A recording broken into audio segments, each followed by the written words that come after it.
Hi, Dr. Ariane from the Movement Paradigm.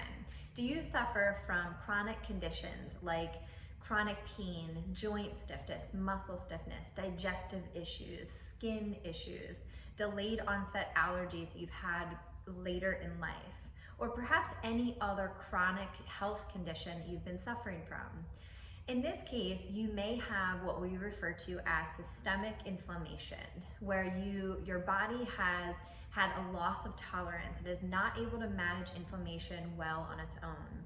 75 to 90% of all human disease is linked to excessive or persistent inflammation. So it is really important to figure out what may be inflammatory for you in your body. So today we are going to discuss 5 different categories of inflammatory triggers.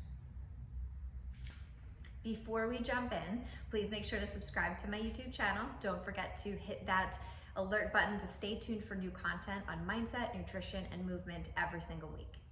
So once again, there are 5 categories of inflammatory triggers that could be driving the root of your chronic health conditions. So number 1 is food. So the standard American diet, the SAD diet, is a Western style, rich, processed foods, fatty foods, sugary foods that is definitely pro-inflammatory. But outside of that, there are also 12 potentially inflammatory foods that could also be driving your health conditions.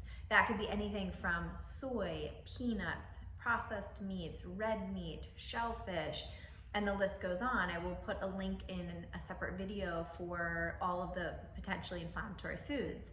So you want to be thinking about what foods are inflammatory for you. Your friend may be able to eat gluten, but you may not be able to. Number 2 is bugs. So this could be a parasite that is causing an infection and ongoing inflammation in your body.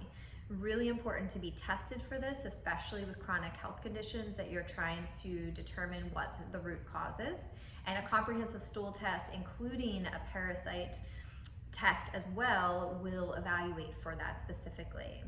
This could also be something like a tick that can create Lyme disease. Once again, an ongoing infection that your body is trying to manage.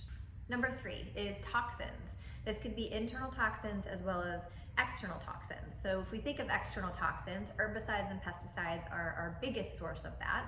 We also have it in our cleaning chemicals. We also have it in our products that we use on our bodies.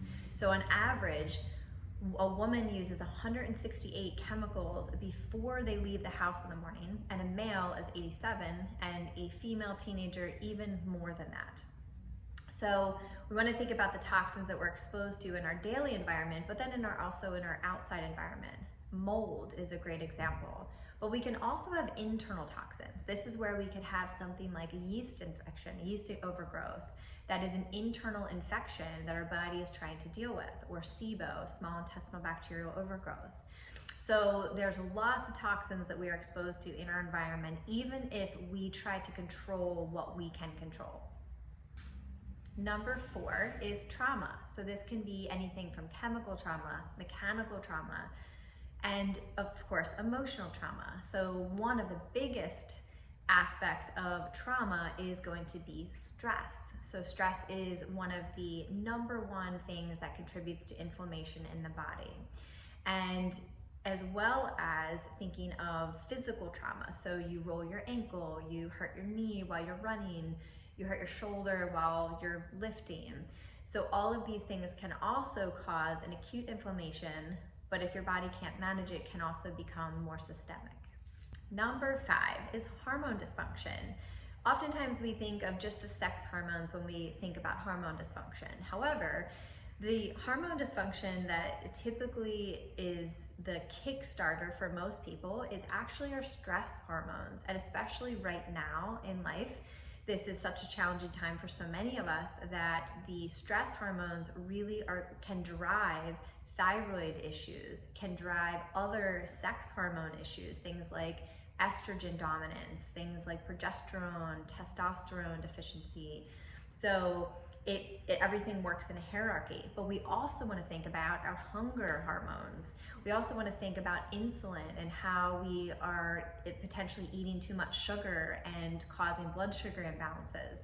So hormone dysfunction can surface in many different ways. So we really want to factor that in as well. You will have a greater inflammatory response when more of these receptors from all these different categories light up. Think of this as molecular signaling. So if you are a person that is eating inflammatory foods for you, you're under a lot of stress, you already have a thyroid issue, then your inflammatory response is likely going to be greater. So therefore you will lose tolerance and you will have systemic inflammation, which puts you at great risk for many, many diseases, anything from heart disease, cancer, neurodegenerative diseases like Parkinson's and MS and Alzheimer's.